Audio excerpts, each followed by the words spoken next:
Good morning and a very warm welcome to all of you at the inaugural lecture of the InsPIRE lecture series. I am Debesh, Chairman of Institute for Pioneering, Insightful Research and Edutech Private Limited, InsPIRE, a research consultancy and edutech startup company. The idea of organizing this InsPIRE lecture series is to invite eminent personalities to speak on contemporary policy issues and reforms. We are indeed honored and delighted to have with us today's speaker, Mr. Subhash Chandra Garg, an eminent policymaker and author of the best-selling magnum opus, The $10 Trillion Dream, The State of the Indian Economy and the Policy Reforms Agenda. Very warm welcome to you, Mr. Garg.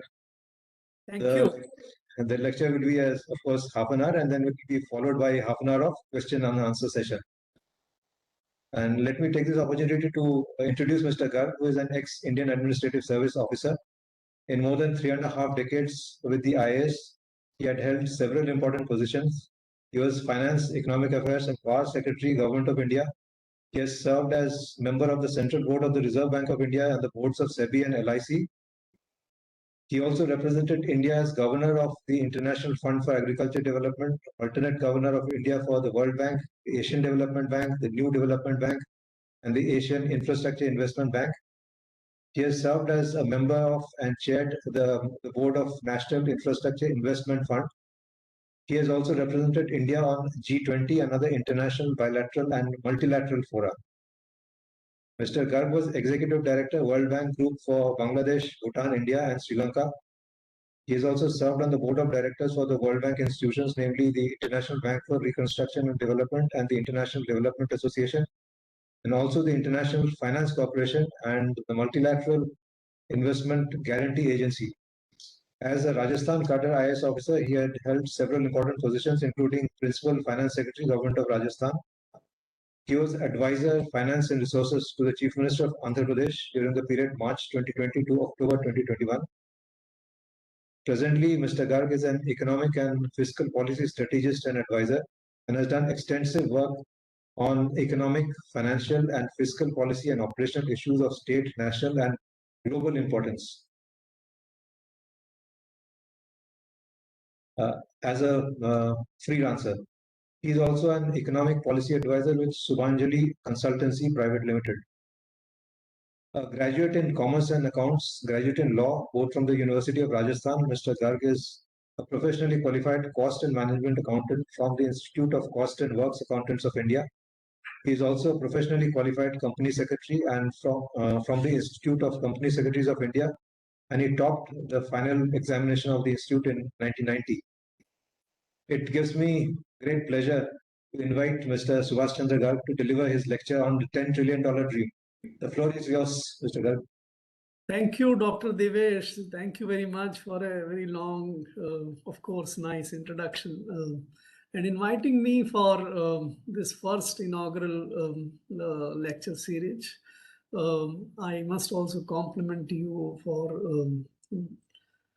establishing this institution, InsPIRE, and devoting your time and Vijay Three's time and others to investigate, get into the research relating to development, and also doing something related to edutech, using the educational technology for, I think, transmitting your messages and findings better.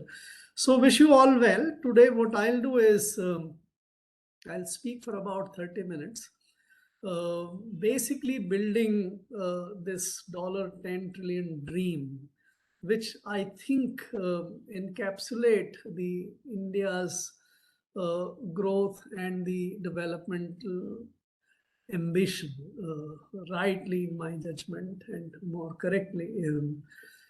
This incidentally is also the theme of my book, The $10 Trillion Dream, where I discuss the state of Indian economy and development, so to say, and what is required to actually make us realize this dream, without which my assessment is that we will perhaps not be able to realize this dream. We have talked about 5 trillion dream. It was set in for 24-25. pandemic struck, lockdowns happened, many other things happened. As a result, 24, 25 is getting missed. If we stay on good policy course, we will probably achieve it in 26, 29. But that is, to my mind, a somewhat of a short-term goal. You can't plan implementation or execution or achievement of your dream over a 3 or 4 or 5 years period. You have to think little longer. That's why I just want to draw your attention that this $10 trillion ambition is not that I am expressing it for the first time. The government of India, the budget 2019-20, if you read it again, what Piyush Goyal delivered as interim budget of the government of India did mention $10 trillion ambition to be achieved by the middle of 2030s. That budget also actually lays down a vision, a 10-dimensional vision, which is necessary to achieve this goal. Unfortunately, in our policy and public discussions, we tend to forget some of these pioneering and important milestone for expressing our ambition and vision, and more is discussed about 5 trillion than the 10 trillion. Incidentally, if I may also mention, the 2019 BJP manifesto also talks about $10 trillion dream, not the $5 trillion dream. So, in my judgment, that's a correct expression. That's a right expression of our ambition. What is this ambition? What does 10 trillion in a way mean for us? We are at about 135, 136 crore people today. We are expected to be about 150 crores people by the middle of 2030s. That's, let's say, take the 2035. We are expected to be to have a population of about 150 crore or 1.5 billion. If we have 10 trillion economy or GDP at that time, that would mean that we will have about $6,000 per capita income. We today are a lower middle income country with an average income of about $2,000 or $2,200 in current prices. What it means is that in case we are able to realize this dream, we will have about 3 times of the per capita income of what we have today. And I think all of us agree that today's GDP and today's average income still leaves a lot of people in poverty. And if you look at multidimensional poverty, there are about 20 to 25% of the people of Indian who are multidimensionally poor. Which means that they are not able to meet their consumption requirement for these multi-dimensional consumption of goods and services. If we reach to about $6,000 per capita and are able to do another thing, which is a fairer distribution to take care that these 20% or 22% of the people who are multidimensionally poor are able to come out of that poverty completely.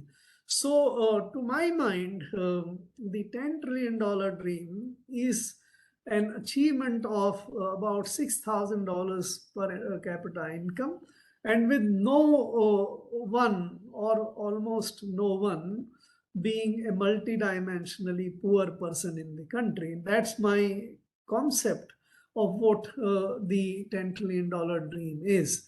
It's not only about GDP, it's about the GDP, a higher GDP, which is also very well distributed to make sure that there is no one who is multidimensionally poor. That's my concept of the $10 trillion dream.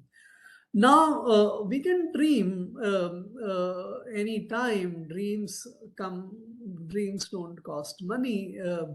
They are free. You can actually have much, much bigger dreams.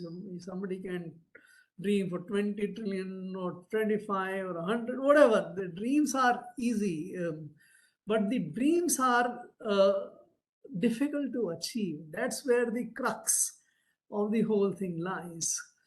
Can we have a policy framework?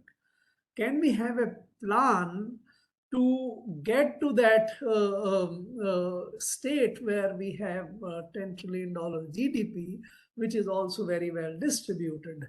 And that is where the book's central message comes, and which I'll just explain to you. The central theme is that the GDP, which is production of goods and services in very simple manner of speaking, is almost everywhere produced by what we can call businesses. So a proprietor is also a business, a partnership is a business, and a company is a business. Now the platforms, digital platforms which are coming up are also businesses. So every business is, or a business is which is in the business of producing goods and services. When the government also gets into the job of or the task of producing goods and services, what we normally know as the public sector, so to say, then the government is also acting as business. In that function, the government is not government. It's a business, right? So the GDP is produced in businesses, which are predominantly, even in India's context today, if you take it, roughly about 90 to 93% of our GDP is produced in private sector. The government produces only about government businesses produces only about 6 to 7% of GDP. So one thematic part is to sort of drive down this point that it is the businesses which produce GDP. Now, businesses produce the GDP primarily by using two factors of production. One is the capital and the other is the human resource. The capital in different forms, equity, debt, domestic capital, foreign capital, capital associated with technology or whatever. The capital is actually we normally take a financial side of it, but the capital is nothing but investment in assets, including technologies to produce goods and services. That is where the capital is needed. So you need, in agricultural society, you needed land basically to produce the goods and services. In industrial society or industrial era, you needed the plant and machinery into the buildings as the principal mode of deployment of capital to produce goods and services. And as we are now coming into the digital economy, you need more of the information technology, more of the networks, instead of the factories and the farms of earlier times. So in short, the point is that the capital employed in the assets like buildings and the technology is the principal or very important factor of production. The capital is mobilized by entrepreneurs, and that is where the role of enterprise, the private sector, comes very important. The government as an entrepreneur is a poor entrepreneur because it's good in governance, but it's poor in businesses. And that's why the government as a businessman, as and you hear it very often, that's not the business of the government to be in business. And all sorts of expressions which are, but this is a very clearly understood point that the government as a businessman or as a capital employer in assets and technology is relatively poor. So the capital becomes the one principal factor of production. The other one is, of course, the human resources. And as the complexity of the process of technology and the production advances, you need more and more of the skilled and technologically savvy human resources to actually participate well in the production process. In the agricultural production system, it was easier if even a person is not literate, is not educated, doesn't know much about the digital technologies or anything for that matter, and therefore the manual labor, the unskilled labor was predominantly the mode of employment in the agricultural system. Industry required different knowledge. It required the labor to know about the machines which they would operate. Distances became larger, so how to communicate, how to transport, and therefore in the industrial society, the skilled labor became the principal value creator. In the digital society in which we are building up now, you would find still bigger skill set to be with the workers.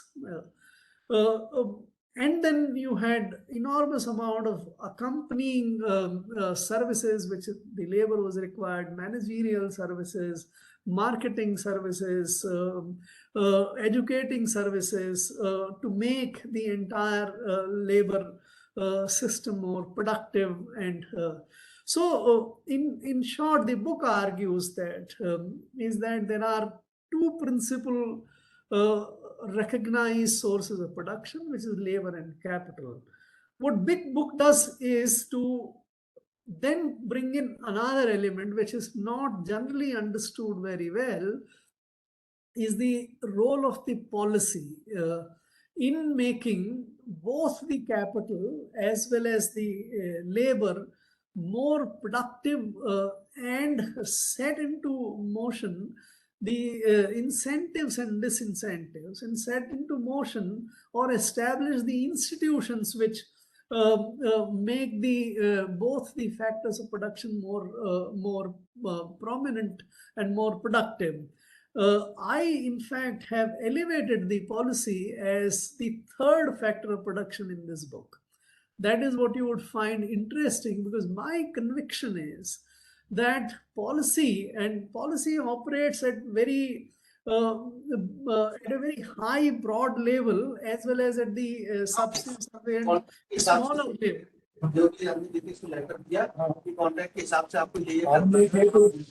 Can somebody who is speaking switch off?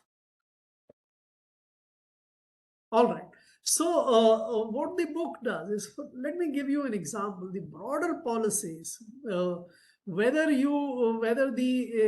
country went for a communist model or a capitalist model, or in our case a socialist pattern of society model, which envisaged that the production function would be largely undertaken in the public sector. These have profound consequences on the deployment and the productivity of the capital and labor. That is the, if you go down further, let us say industrial policy, right? What kind of industrial policies you set in? Do you allow the private investment free, or do you allow lots of permits and to be taken, licenses to be taken? Do you allow the foreign technology to come? Do you allow, don't allow the foreign investment to come in, etc.? These are the policy decisions, and they make tremendous difference to the industrial investment, productivity of industrial investment and the like. And therefore, the policy plays a very, very important role. And I have elevated the policy to the level of that kind of value, the third factor of production. Let me illustrate in the context of what's happening now. Today, if you scan the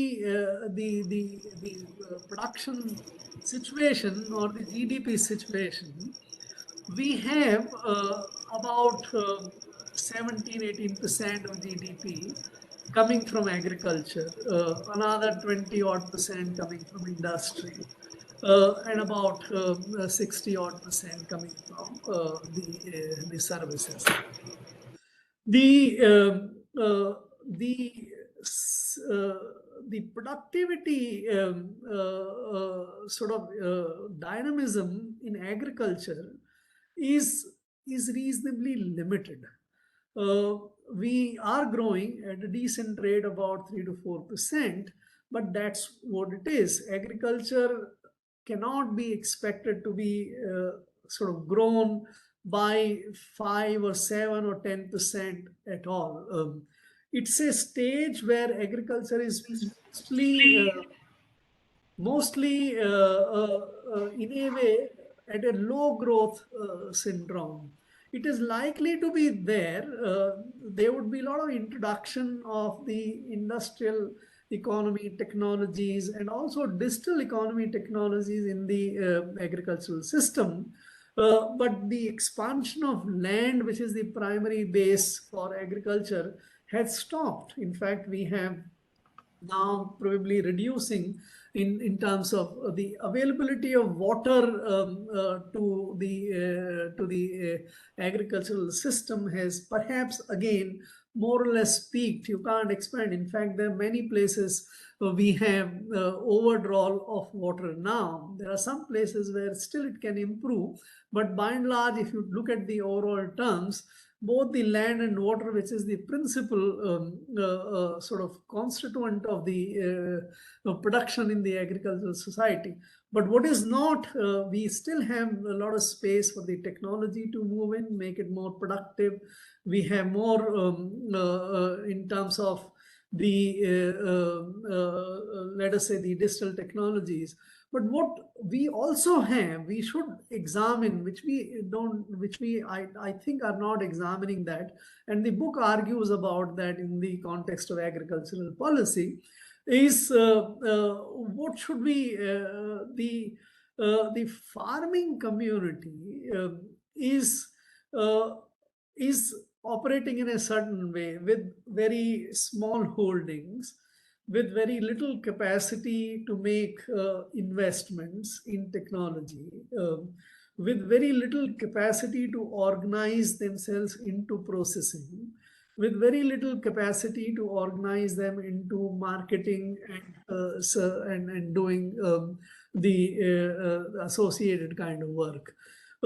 In that sense, is our policy framework, which was designed for 1950s and 60s, is it an appropriate policy frame, or should we? For example, let's take one case. The leasing of land is prohibited, right? And that means that those farmers or for those households which are moving towards industrial and the digital societies and moving out of the rural homes to take up, they don't have legal option to lease out. Likewise, the farmers who are dynamic but would require and would like to operate a larger land holdings to undertake more capital intensive or technologically intensive operations, and which gives you a sufficient size to do something better for realization as from the marketing side, are not able to do it. The policy doesn't support it.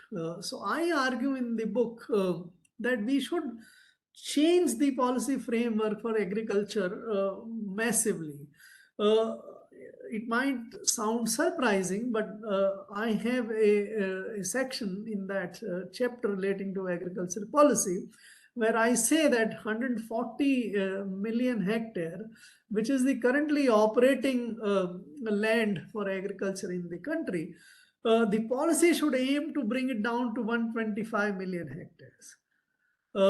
Rather than, because increasing is out of question, because the research will tell you, and that would also I bring it out in the book, is that the productivity of land is 1:200 times, one time in agriculture and 200 times in the urban setting. That's the industrial and the digital economy. You earn from the same piece of land 200 times more product or value added in comparison to what you do in agriculture. And therefore, it makes sense to transfer. We have enormous shortages of housing in the country. Our land prices are one of the urban land prices are one of the highest in the world, and uh, um, uh, there is always this difficulty. So, whereas in agriculture, if we technically intensify the agriculture for 125 million hectares, you would actually you can produce what you produced maybe twice of what you produce today. So land is not that constrained in production, but what the technological intensification. You can do the comparison. The Chinese have, I think, about half the land under agriculture of India, but their value added is about 30 or 40% higher than what the Indian agriculture value add is. And therefore, should we change the policy framework for that? Same thing, I think we can discuss about the industrial policy. So there are lots of different ideas about how to deal with the small scale sector, how to deal with the larger industrial sector, and change, and how to deal with the labor laws. I find the current construct of labor laws is basically of the 20th century construct. It's not 20 or maybe even 19th century construct. That was for the factories of those era. Today's factories are very different. Today, the world has changed, but we are stuck with those laws. So instead of consolidation of laws, what we should actually be doing is to rethink the whole thing. And in my book, I recommend that India needs actually two labor laws, two laws for labor only today, rather than these 140 or 29 consolidated into 4, etc. You need a law to signal the wages, not for deciding the wages. Any government which tries to decide the wage will do a very poor job. It should signal the wages. And that signal wages is that you should have a one single minimum wage law, saying that no one, or whatever skill set he or she is, will get less than this, and employing at lower than this is prohibited, that kind of thing. And then you use the policy instruments and program instruments to make it happen, where the programs like Narega, etc. comes in, because ultimately the labor price, which is the wages, is decided by the demand for labor and the supply for labor. And if you can run a program with unlimited employment of labor at the minimum wage or little less than minimum wage in Narega, the supply of the labor will go down to meet the demand, and the market clearing price will become closer to or over the minimum wage price you set in. You don't have to decide industry by industry, skill by skill kind of thing, which is a useless, wasteful exercise to take in. And the second law which we need is today is only to regulate and the hazardous workplaces. Today's workplaces are very different than the workplaces of the 19th century. You don't have satanic factories today. Most of the factories have become virtually autonomous or automatic kind of factories. The digital value creation takes place in surroundings and the settings which are absolutely non-hazardous and safe. In fact, the only places where you would find the either by its very nature of the product you handle, for example, let us say you're handling chemicals or gases, there might be a hazardous element, or you're handling in unhygienic conditions, which sometimes because of the lack of capital investment, the SMEs, etc., are forced to have that kind of thing, or you are actually emitting the poisonous or noxious or otherwise gases into the system. So you need to regulate the hazardous only environment, and the rest of the workplaces need no regulation. Why should we have the Factories Act and the Office and Establishment Acts and all kind of these, and make hundred of kind of registrations and form filling, etc.? That time has gone. So we need to rethink about the industrial, but and I think I'll stop after some time because I'm just about to complete 30 minutes. The biggest opportunities, which is today, where the value addition to the $10 trillion dream will come, is in two spaces. One space is the digital space, and the other one is the environmental space. That is where the biggest opportunities are coming. The economy is fast becoming digital. Services have become very much digital today. New and new kind of services are being invented and brought about, which are primarily digital. The old industrial and agricultural economy is also fast digitalizing. That is where the biggest opportunities come in.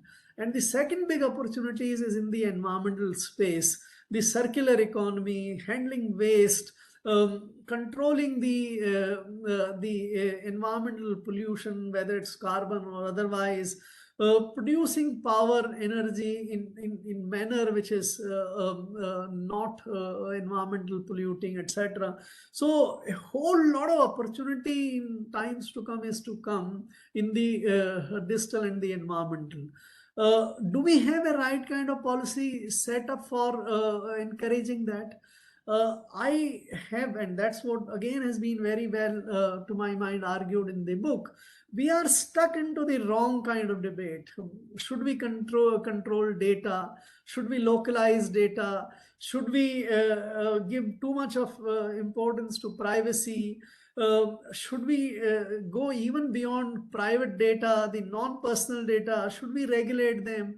Well, I think it's a absurdity, height of absurdity, which we are spending our time on, rather than visualizing and capturing the advantages, or the competitive advantage, which Indian manpower, which is so so good and sophisticated in financial as well as in the information technology space, is actually not getting the best of the opportunities into this.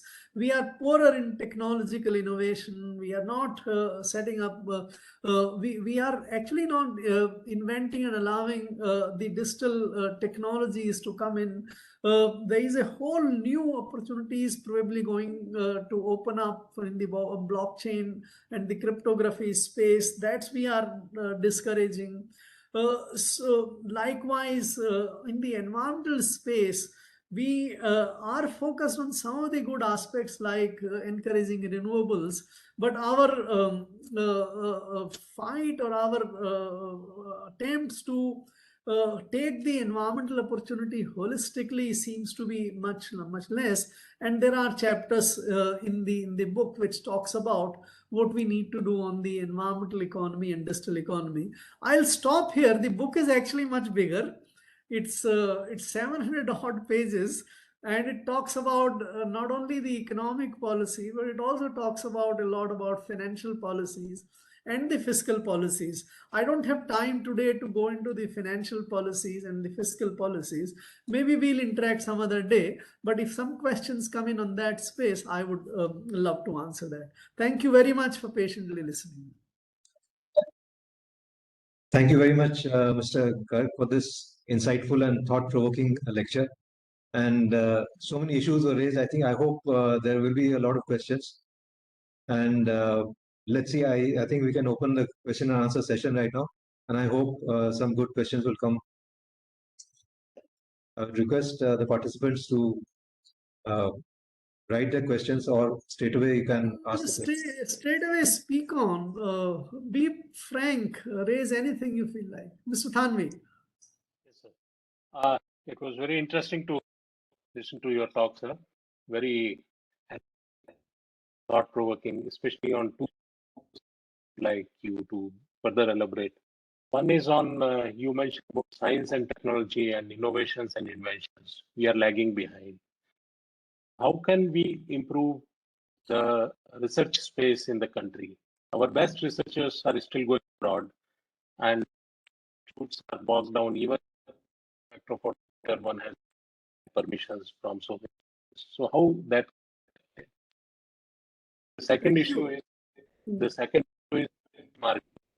In the scenario now, the world is facing a food security, Ukraine crisis. So brought back to some scenario of 60s and 70s where we will fine tune our food procurement in such a way to be prepared for such issues, such things in the future. Then had to back the agri-marketing laws. So do we now match all this? So these two issues, if you celebrate, please. All right, let me attempt. So the first question which you or comment you had relating to improving the research capacity, I think that's very important. And I'll be frank with you, I don't think we invest or value too much of research as a society. We seem to believe that we know everything, and therefore we don't really get into it. Though our human resource is very much capable and ask a lot of questions, which is very important for the researchers. The fact that so many global capability centers of the top 500 multinational companies are being established in India, and they do research on and the development and the product development here in India, employing, I'm told now, there are about 1 million, about 10 lakh or 11 lakh Indian engineers and the researchers working with these global capability centers in the country, doing product development and doing research for the multinational. But you would be horrified that none of them is Indian entrepreneurial one. None of them is owned by India, either the government or the private sector. So people are taking advantage of the capability of Indian engineers and the developers for doing for that. You, if I may ask, if I may give you one particular example, I think everyone is bothered, and rightly so, that we don't have even a single semiconductor fabrication unit in the country, right? Whereas the world, a small country like Taiwan and others have enormous capacities to produce semiconductors, right? Why? And in the semiconductor fab businesses, the most important is to actually design the chips. That is the most important work. Once you design the chip, somebody can produce it, right? There are companies in the world, Qualcomm, for example, which is not into the manufacturing of or fabrication of chips. It's in the business of designing chips, and it gets it designed. So they are known as fabless manufacturers, so to say, of the fabless companies. So you have the capability of designing chips. They do it. Qualcomm also has a center in the country. But we are neither design in our businesses, or our government has neither the chip designer or a fab unit in the country. Now, in the digital economy, which I was also speaking, where the fabulous opportunities exist, if you are completely absent into this space, then do you hope to do well in future? You would be restricted to programming or the let us say the services side. That's where I argue that the policy has so much important role to play.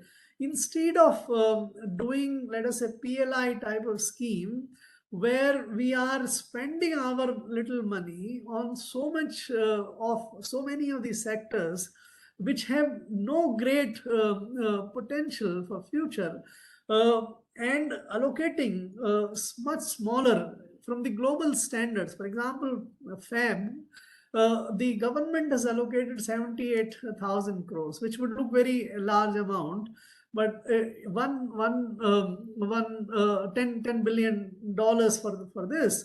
But a smaller country, Taiwan, has already invested about 50 trillion into this. The Americans are investing $200 billion into this. So that will make Indian policy still achieve. Probably we'll have one or two fab units, but they would be of the very low capability kind of thing, which would already be designed and not coming up. So I think there is a lot to do on the policy side.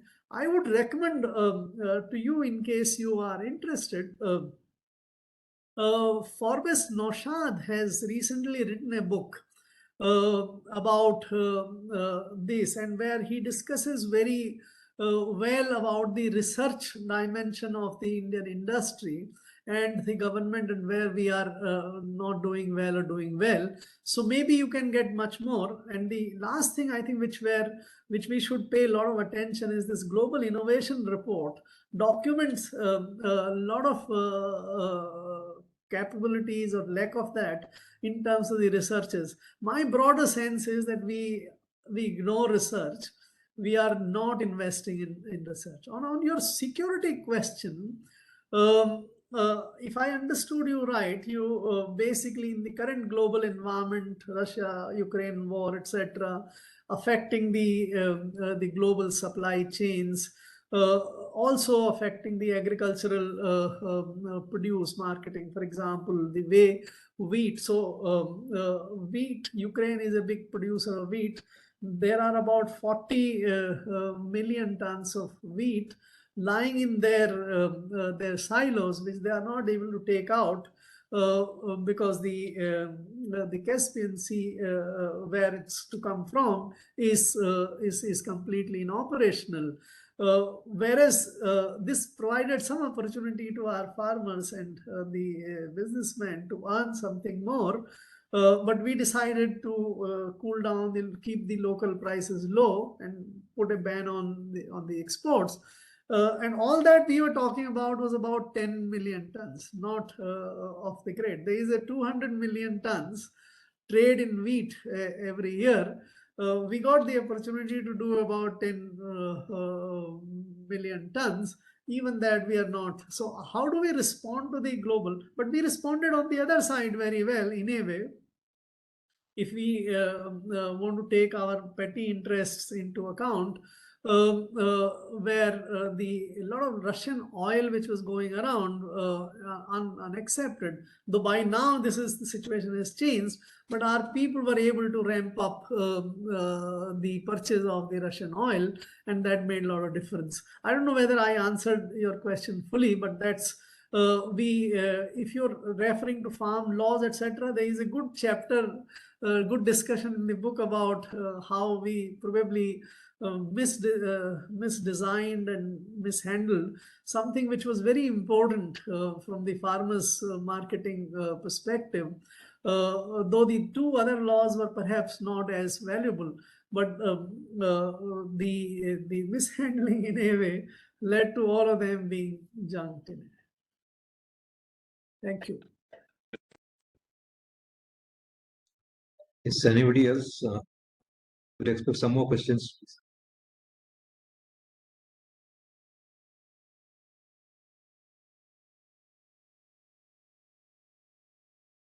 Yeah, please go ahead. Please open your mic. So my question is that you talked about the 10 trillion dream and the fact that the GDP would be, would be shared in a manner that, we have this magical figure of $6,000 to be the per capita income. Given the current situation, don't you, I mean, I personally see that there is, the balance, the ratio is a bit skewed to the extent about the rate of the population acceleration, the rate of the population's educational levels, okay, and their desire to just survive through all of this. I mean, it's a wonderful dream to have, but unless all these things come to some kind of a balance, I can see that the gap would only be increasing. So I'm a bit intrigued of how you would theorize on trying to bridge that particular bridge, to make that dream come true. Thank you, Rajan. I think this is a very important question. I didn't have time. Otherwise, this is something which has been very, it has been dealt with in great detail in the book. There are two dimensions of what you're saying. One is the equality dimension, so distribution aspect of you can have $6,000 dollar per capita, but if it is too unequally distributed, let us say 70-80% is in the hands of only 5 or 3%, then that 6,000 is not going to actually serve the people very well. So this is the equality dimension, and the second one is actually the redistribution, the multidimensional poverty dimension, where everyone is able to have it. Now, if you look at the broader distribution of the income today, so we have roughly about 60-65% of the total income. GDP, by the way, is the aggregate income of us all. It's a very close approximate. We do some transfers from the world, but I think we can, for the discussion, ignore that. Yeah. So GDP equals more or less income. Income is distributed into three broad groups of the stakeholders.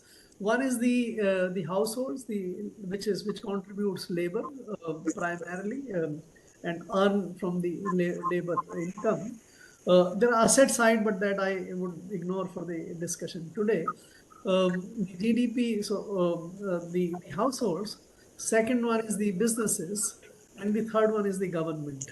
So the entire thing gets spent or distributed into three big blocks of wages, which goes to household, and the profits, which goes to the businesses, and the entrepreneur, and the taxes, which go to the government.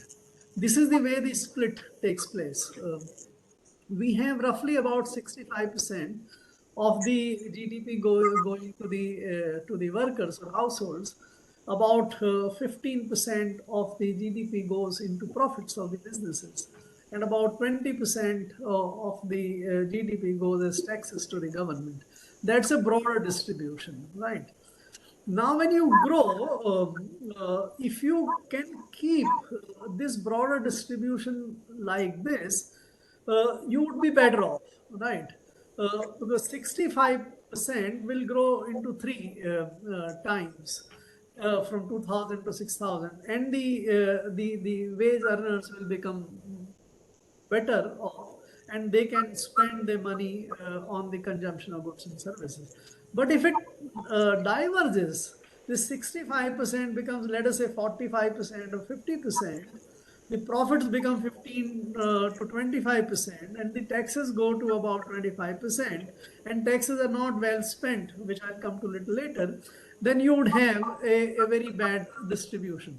This is what is happening, in fact, in many countries, that the businesses or the are earning far more profits, and this share of wages is going down. And there is another complication which is happening, is that amongst the wages also there are two big groups. There are the CEOs and the high profile managers who are more or less like the capitalists today. They earn very high amount of compensation, Whereas on the other side, there are workers who are not actually gaining much, and their incomes don't even rise in terms of the inflation, and therefore they are relatively. So depending upon all these dynamics, I think distribution will make lot of difference to the well-being. In the book, I have a chapter on taxation. And there the taxation I talk about the income taxation as well as wealth taxation to take away the rising incomes and the wealth of the profit makers, right? For being redistributed to the lower side of the wage earners. And that is where the redistribution function of the government, if you design your policies well, today we do a lot of subsidies, food subsidies and the fertilizer subsidies, etc. And that's creating market distortions. Uh, uh, a plausible better distribution mechanism is that you give cash to the poor people for meeting their consumption needs, and in kind you give the skills, etc., like education, health, the gas, electricity, and other things which the government is doing. And then a combination of these two actually can take care of the consumption needs of the poor. And you can design a program where no household remains actually affected by the poor. By the way, population dynamics, which you initially referred, population dynamics are working well now. We as a country have achieved, the recent National Family Health Survey has confirmed that our the replacement fertility level of fertility is down, is below 2.1, which is the replacement level of fertility, and therefore the population is likely to stabilize, which is also visible in the data if you look at it.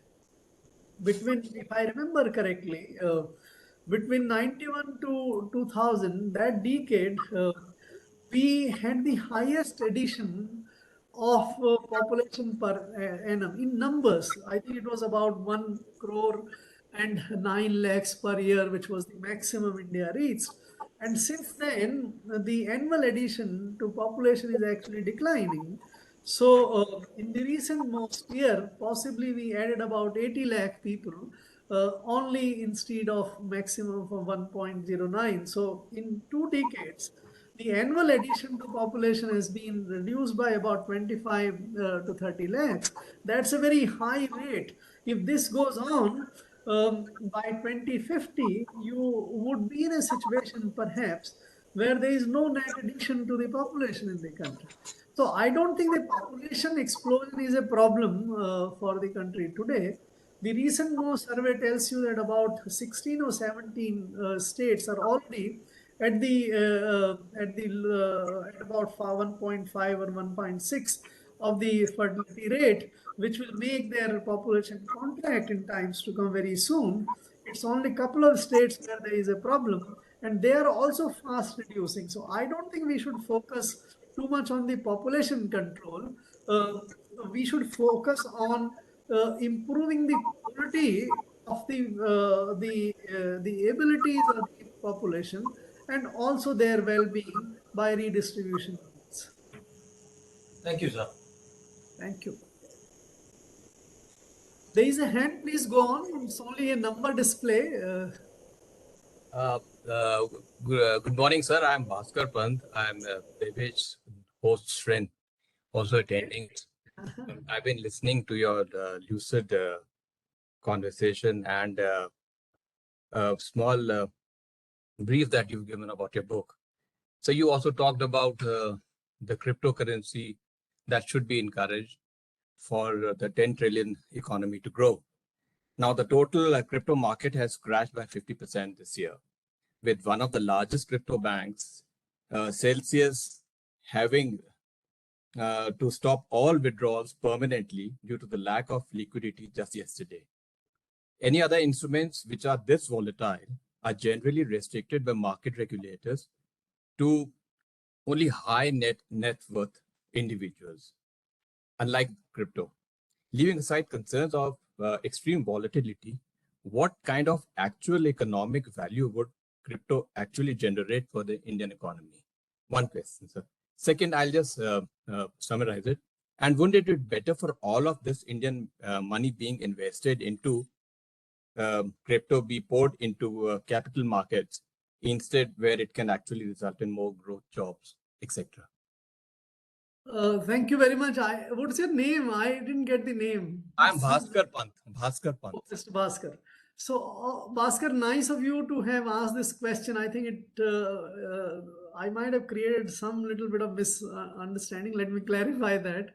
There are the blockchain crypto technology and the cryptocurrencies are two different things, though they are the product of the same technology, right? Yes. So, the blockchain cryptography technology is a high level of innovation, which is actually a fundamental departure from the digital economy built on the centralized database technologies which we have today.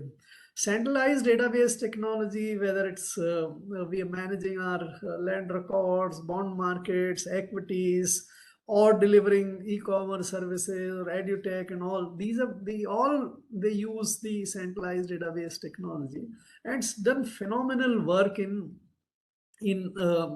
expanding the digital economy of the world, including India.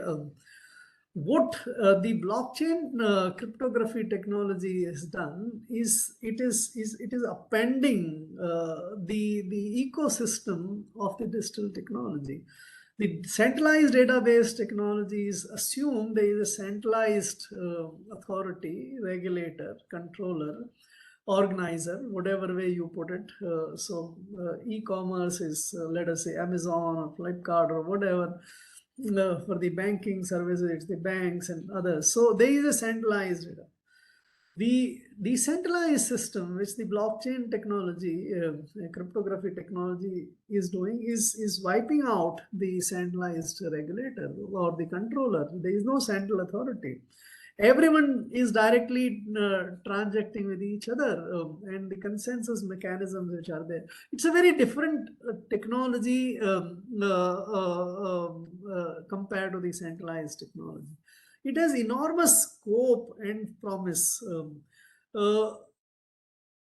And therefore, what I was speaking was that we should look at this technology and its potential and do everything to be ahead in this technology. Unfortunately, this technology has been used for making products like Bitcoin and the Terra Luna and the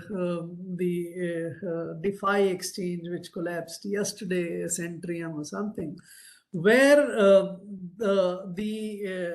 the very shady or shaky or suspicious kind of products have been created and sort of thrown open to the world, and some of the people who are mesmerized by the technological aspect got swayed by this and have done it. I happen to chair the cryptocurrencies report in 2019, and I have spoken ad nauseum about this ever since. The cryptocurrencies, as we know, have no real value. There is no intrinsic value. The technological platform is something which is valuable, but the rest, and therefore I'm not surprised that this is collapsing, because there is no way to assess what the value is. Even for more understandable markets like startups, if you take it, the value determination had become very complicated because you are running a model where you are acquiring customers, etc. And this happens on the centralized database technology space, and you're investing in customers acquisition and therefore making losses. And how do you value a startup which is making losses? because our traditional way of understanding is that it's a multiple of profit, earning per share kind of thing. And so you would have seen what happened to Paytms and some of the other startups as well. So, and in the cryptocurrency space, you don't have any understanding about what is the value it's creating, what is the profit it's making, who is making profit, is there any profit, does it get embedded somewhere in the cryptocurrency itself?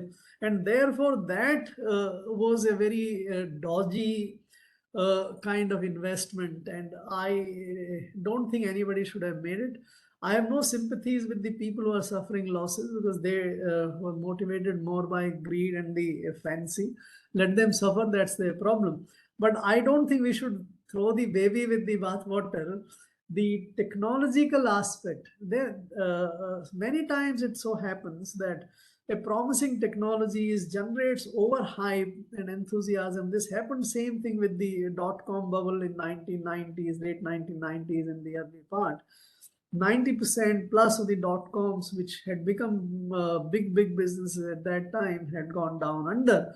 But some survived, and today the website businesses or internet businesses is the highest rising businesses. The e-commerce businesses, fintech businesses are the successors of their dot-com bubble. Likewise, I suspect that in times to come, a lot of big businesses will be. People are talking about metaverse, that kind of life, which actually is possible more in the decentralized or the blockchain cryptography space rather than the decentralized spaces and all. So please be open to the idea or the technology of the blockchain cryptography. Avoid the dodgy products like cryptocurrencies. That's my advice to you. Thank you. Thank you. I think we can conclude. Okay. Finally, just one question from me. Please. And this is regarding trade, exports. Can India become an export-led economy? Like last year, we had achieved a target of and achieved a record of $420 billion. And we have a target of $1 trillion by 2030. But how can we move towards an export-led economy, or should we move towards an export-led economy? See, export-led makes a lot of sense, because if you are producing goods and services for consumption abroad, by that you are growing your economy, your GDP. So export-led makes tremendous sense. But what actually adds to GDP is not exports. It is the net exports, right? So in the equation which you have,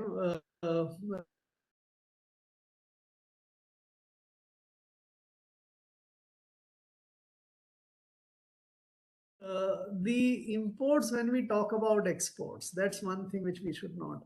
Don't please talk about exports in isolation. You might have done $400 billion of export or $419 billion export. But our imports also went up to 620 or 640 billion. Our net exports were very high at $195 billion, right? In the current year, our exports, you have recently seen the May data, the exports expanded by about 15% or so, but the imports expanded by 40% or so. And the trade gap became $23 billion or $24 billion, right? So number one, absolute amount of exports is important, but not critical. It is the net exports which make the difference. We are doing much better in the services export than the good. In services, we have a net exports positive.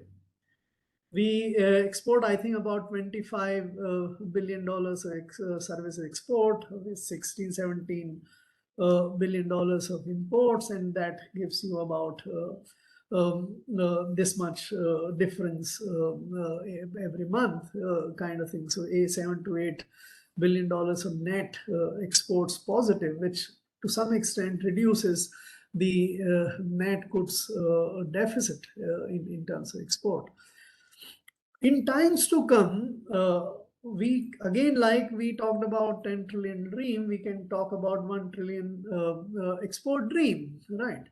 But that dream would require a lot of hard analysis and work to do, where our exports would come from, and what we need to do to do the exports. In my judgment, again, there is only a limited potential for agricultural exports.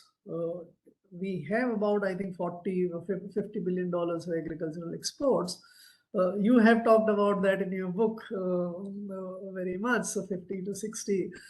You can go maybe to 75 or $100 billion at max, but that export will come up at a very high cost. What you are exporting rice is you are exporting a lot of water in a deficit country. So I don't think we can be over ambitious on the agricultural exports. Industrial exports is something where we can, but we have enormous amount of technological deficit in the industrial space. In the recent last year, it grew because the global demand picked up very high and everything could be exported. So the real potential for us, in my mind, is in services export. And if we can get our digital economy right, we will probably be able to do much better kind of exports. Our people, we will need to deal with our education policies. We don't allow export of or import and export of the educational services, so to say. Same thing in accounting space, same thing in many other spaces. I think we'll have to be a little more bold about that. Our people will storm the world in education and health and financial services if we were to be accounting, if we were to be open about that. So I think we should emphasize on exports, but craft out a very careful strategy to achieve that. And mind you, absolute amount of export is not very important. It's the net export which we should aim. If we can aim by 2035, $1 trillion of net positive exports, that would be worth its while, rather than $1 trillion of absolute exports. Thank you. Thank you very much, sir. And it's been a very thought-provoking lecture as well as the interactive session. On behalf of InsPIRE, I wish to express our heartfelt gratitude to Mr. Subhash Chandra Garg for accepting our invitation and delivering this inspiring lecture. I'm sure all participants would have benefited immensely from this lecture. I wish to thank all participants for making it convenient to attend this inaugural lecture of InsPIRE lecture series. We wish to organize lectures under the InsPIRE lecture series once a month, to be delivered by eminent personalities on various disciplines. I hope to see you all in the next lecture. Till then, goodbye and have a great day. Thank you very much. Thank you very much, Debesh, for organizing this. This was a wonderful opportunity and discussion. All the best. Look forward to interacting with you again. Thanks a lot. Thank you very much.